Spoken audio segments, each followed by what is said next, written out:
Good afternoon. I have a question for you guys. How many of you currently have an open SRE role position at your company right now?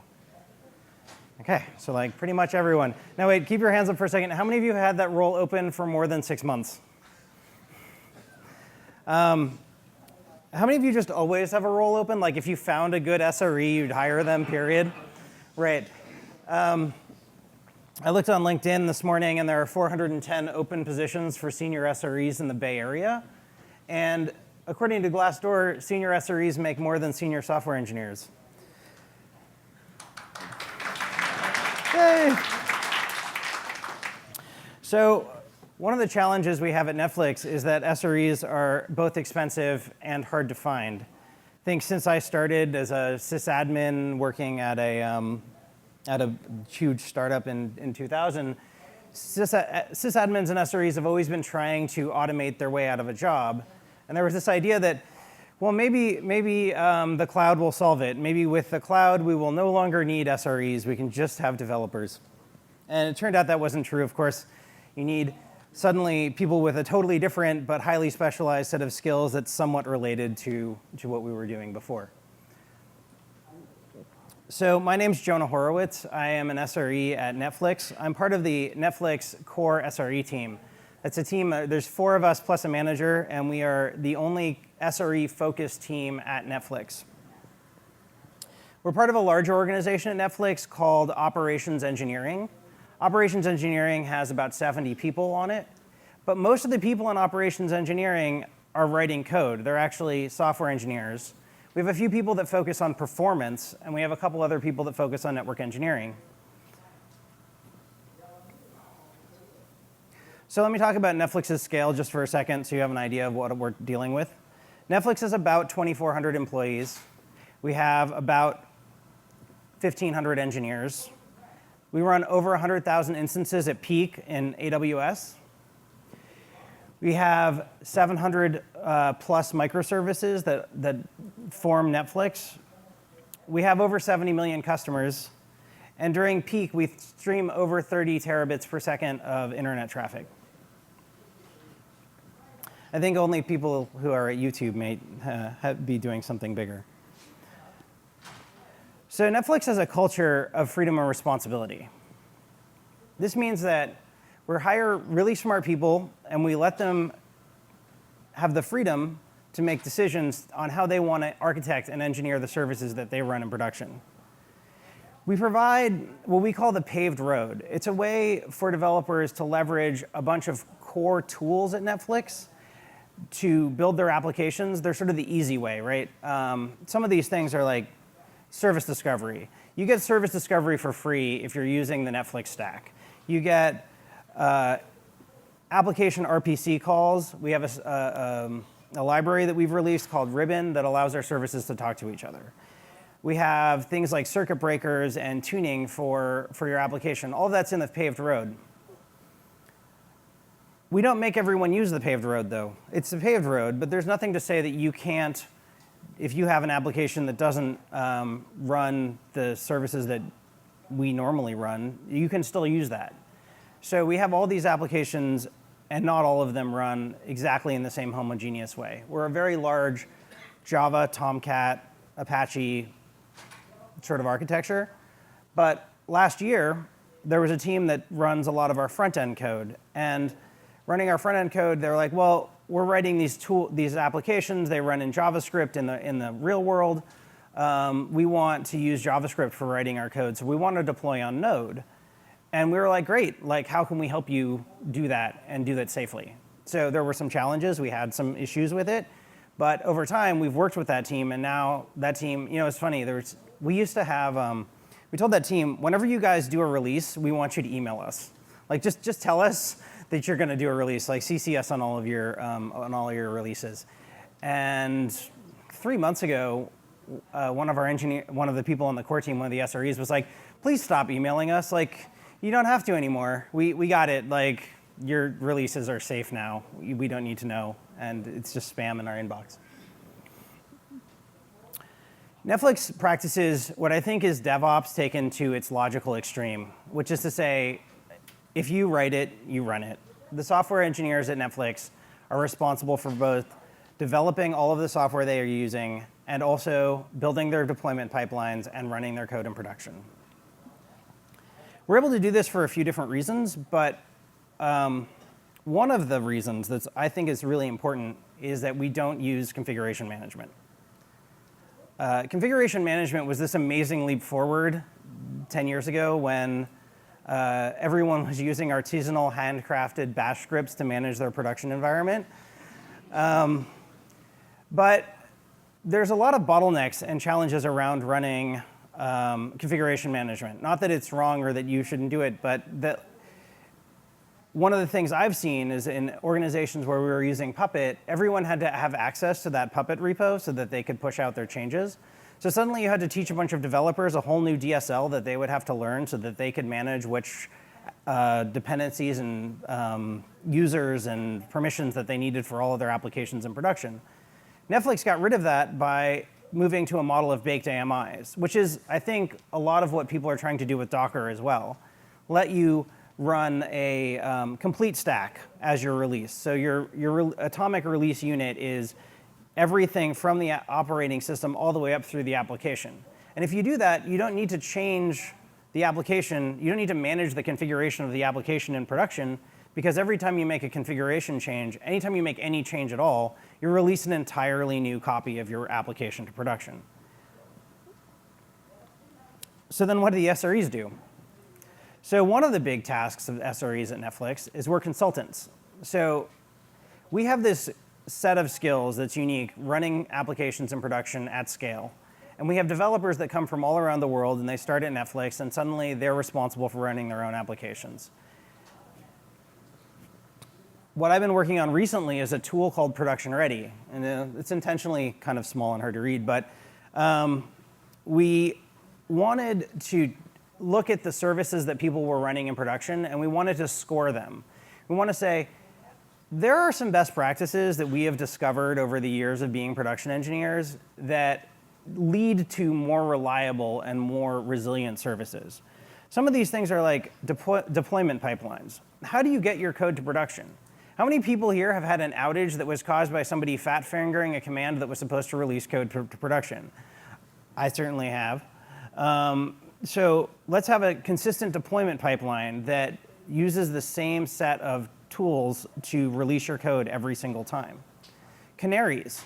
We allow our users to canary their code in production with a set of simple tools that are really easy for them to use and set up, so that now every time they release to production, they can check and make sure that there's no regressions in their performance. Easy and quick dashboard tools, the ability to create dashboards easily for developers. And another really important thing for engineers is, do they have actionable alerts? Are those alerts that are set up, do they go off when they should go off? Are they quiet when they should be quiet? And do they check the right things? Like, do you know if your upstream services are having trouble calling you? So this tool that I wrote that goes out and looks at all these systems.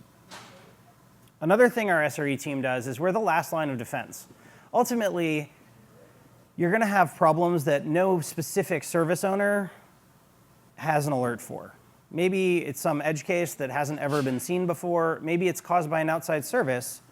But the SRE team handles any production issue that gets uncaught by other teams if they affect our customers or they cause significant risk to the Netflix business. So one example was our test environment went down. Now that's not affecting our customers, but it will start affecting our customers soon if nobody can release code to production. So that was something that we managed.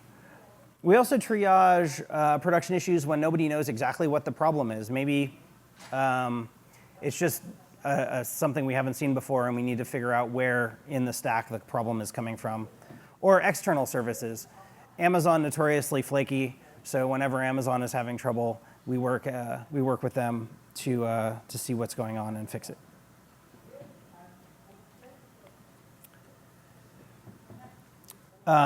Whenever there's an incident, we manage incident management, incident command. So that is getting the right people in the room and making sure that they're able to help us troubleshoot the incident. Also, making sure that we document what happened during the incident so that when we do have a postmortem, we're able to come back and talk about what happened and in what order and who was available and how things were responded to, looking at the troubleshooting steps. We don't think about postmortems as necessarily blameless. Like normally there's a reason why things went down and we should probably figure out what that is. But we think of them more as punishmentless. Like just because you took down Netflix doesn't mean you're getting fired. You took down Netflix, let's figure out like what went wrong that allowed you to take down Netflix. And we have little buttons we hand out that say, I killed production, little flames on it.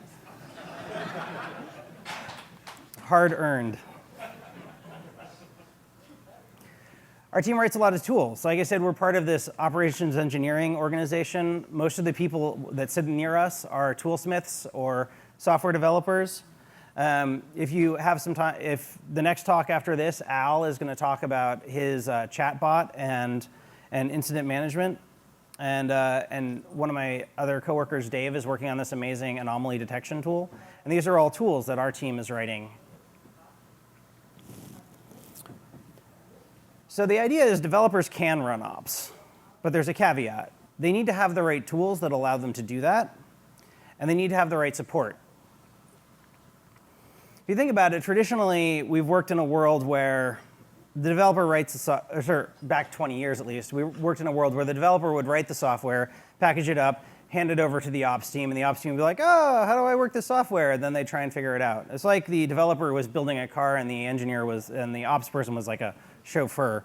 In this world, it's more like the developer builds the car, but the ops provides like the Tesla AI that allows it to stay on the road so that the ops person doesn't really have to run it. And in fact, the developer can drive the car and it will basically stay on the road and go the right place as long as the ops team lays down road markings and lane markings and has a nice clean paved road for them to use. So just a brief thing I want to talk about a few of the tools that we use for our developers. One is dashboards, which I talked about earlier. And the dashboards are really easy to use. And we actually have this ability to create dashboard modules, which means that the SRE team can come up with a set of graphs that probably every service should be looking at, and then we can publish that as a module. So they can just take our dashboard module, stick it into their dashboard, and they already have that set of graphs for their service. And then they can custom tailor it. Maybe they want to have some graphs that talk about upstream or error rates or issues with specific services that they reach out to. We have an alert UI. It allows the teams to build and craft their own alerts. We have, and I think I would be remiss if I was a Netflix employee and didn't talk about Chaos Monkey for a minute. So in this bottom, your left-hand corner is the log for like 4 days for one cluster of Chaos Monkey kills. So in this one cluster in 4 days, like something 20-ish Chaos Monkey events happened for that cluster, taking out services. And that service runs always because it knows that Chaos Monkey is going to come along on a regular basis and kill some of its instances. So it expects failure, and so when we do have large-scale outages or large-scale problems where a huge number of those machines are rebooted or have some sort of issue, like I don't know if you remember Reboot-ageddon or whatever it was called when Amazon had to go reboot half their fleet. And we, even at the database tier, even at the persistent data tier, we didn't have people sitting there managing it, watching their keyboards and watching their screens to see if things were going to break. We knew that it was going to happen, and we came in the next Monday and everything had been rebooted and everything was fine, and we never saw any outage or any downtime because we're always testing failure in our production system. Finally, I talked about Spinnaker a little bit earlier, and Spinnaker is an open source tool, and if you're deploying in Amazon or you're deploying in Azure or you're deploying in Google Cloud, and you don't already have some sort of deployment system you're using, you should absolutely check out Spinnaker. It is an incredibly easy to use tool. It is easy to deploy as an operations team. It's already Dockerized. You can just like take it and ship it and put it in your production environment, maybe your test environment first. And And you can get it so your developers can build reliable, consistent, repeatable deployment pipelines so you don't have issues caused by, oh, I disabled the active ASG before the new ASG was ready to take traffic. Oh my God, all of it's falling on the floor. Well, using something like Spinnaker, we're able to do repeatable deployments. And finally, I don't have a screenshot of it, but the canary analysis tool is really great. It allows us to check for performance regressions in all of our code that deploys. So when we deploy a new version of our software to production, we spin up a canary of it, and that canary takes some subset of traffic. It's compared against the active deployment to see if there's higher load or higher memory usage or any other kind of performance regression. And if there is, it can score it, and it actually is like a weighted score, so you can decide whether or not that code should go to production. So I talked a little faster than I was planning on, but let me throw up this last slide. I said I'm Jonah Horowitz, and here is our Netflix GitHub repository. Almost all of our tools that I've talked about tonight are open source. Of course, we're hiring. In about 15 minutes, you can see Al Toby talk about incident management and chat ops. It's a good session, good talk. It's going to be in the room next door. And then the closing talk by Brendan Gregg later tomorrow is worth staying around for. He's talking about performance implications for site reliability engineering. And with that, I can open it up for some questions.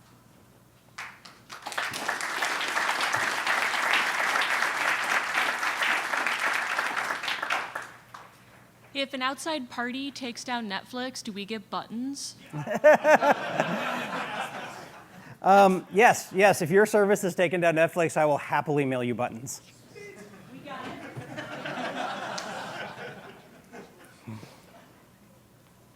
If you guys don't use any sort of configuration management anymore, how do you build the AMIs? Are you just building them upon application creation? Yeah, so we use Jenkins for continuous integration, and we start with a base AMI. It's sort of like a blessed Amazon machine image that's created by a team that is specializing in making sure we have the right kernel and the right libraries and stuff on that. And then most of our packages actually build as a Debian package. So we're using Ubuntu. We basically take the base AMI, install the Ubuntu package on it with its dependencies, and create a new AMI out of that. So there's no need to do any configuration management past, just baking the image.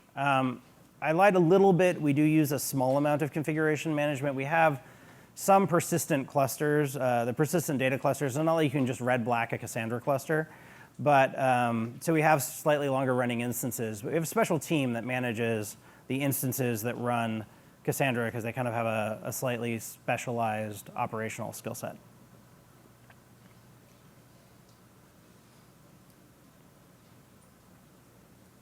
How do you deal with one-offs that are completely away from your paved road? Like, do dev teams that don't follow any of your practices still come to you for help? So the question was, do dev teams that don't use the paved road, do they still come to us for help? And yeah, actually, we help everyone. There aren't that many one-offs. I think when you get to Netflix, within your first few weeks, you go through the boot camp where we teach you kind of how to deploy things in Netflix, and we make it really easy to follow the paved road. I think one of the most critical things about having developers run ops is you need to make it really easy for them to run ops. You can't make them learn a bunch of new tools that they're not familiar with. We want to make sure that they're running build and deploy in ways that they're used to, in ways that they're familiar with. And so, it's actually harder to spin up something that doesn't use the paved road than it is to just go through kind of like the base tutorial that we have in our boot camp. Like you can, even after you finish boot camp, you can go refer to that wiki page and be like, oh, how do I start a base? I'm going to use a new piece of software, and it's going to be, and maybe your application's written in Python or maybe it's written in Java, but like there's actually tools that make it really easy to do that. So we don't see a lot of services that launch without without the paved road. So if devs are spinning up virtual machines in production all the time, how do you handle cost control? How do you handle basically what would traditionally be called capacity planning? That's a good question. So we have a couple of people that monitor capacity planning overall, but I think we think of it from a different mindset, and this is something that's really amazing, is that we hire smart people and we trust them to do the right thing. And almost all of the engineers at Netflix have the power to take down Netflix. But nobody has done that, right? That hasn't happened. And the reason is because we hire smart people and we trust them to do the right thing.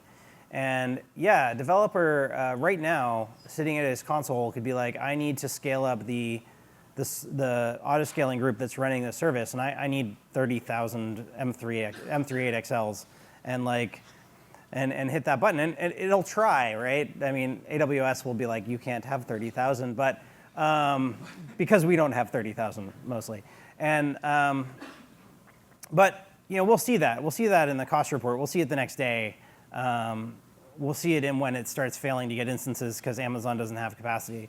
So I think we monitor usage on a daily basis, but we don't preemptively stop engineers from getting work done. We feel like we'd rather trade a little bit of extra cost for the additional velocity we get from engineers being able to grab whatever capacity they desire or need for their application.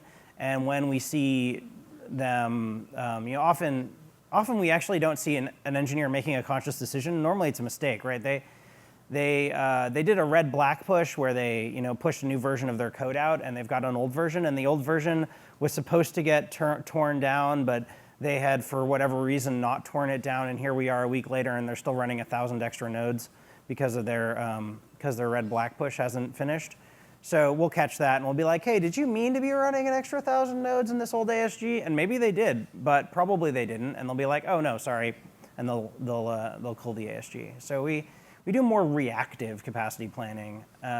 Our capacity, there's a great talk from reInvent last year that is worth looking at, that one of our capacity engineers talked about how we manage that.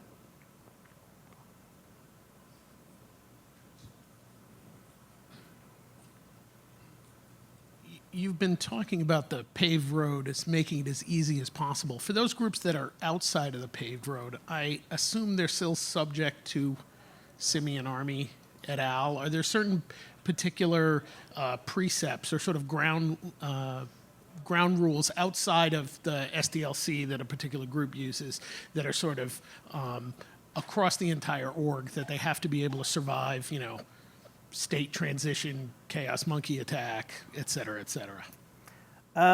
So Chaos Monkey, when we first launched it, was an opt-in thing. We asked teams, when you're ready for Chaos Monkey, we'll turn it on your cluster. And it took a little while to get everyone all running Chaos Monkey in their clusters. Now it's, for about 2 years now, it's opt-out. So when you launch something, the assumption is it's going to run Chaos Monkey. So you have to actually make the argument for why your app shouldn't run Chaos Monkey. And that's embarrassing, so you go and architect your app so that they can handle it. So there's no specific set of things. We really do believe in this freedom and responsibility, and I think there's enough pressure internally. If your app, one thing we do is we actually fail regions all the time. We shut down Amazon, so we run in 3 AWS regions, and we frequently shut down all of the servers running in US East and move all the traffic to US West and EU. And that gives us a really great way of discovering things that haven't been, say, running in all 3 data centers or aren't using auto-scaling properly, because when we suddenly increase the amount of traffic in Europe by 80%, it's gonna trip over things that didn't have scaling and configured correctly or aren't running Chaos Monkey or something like that.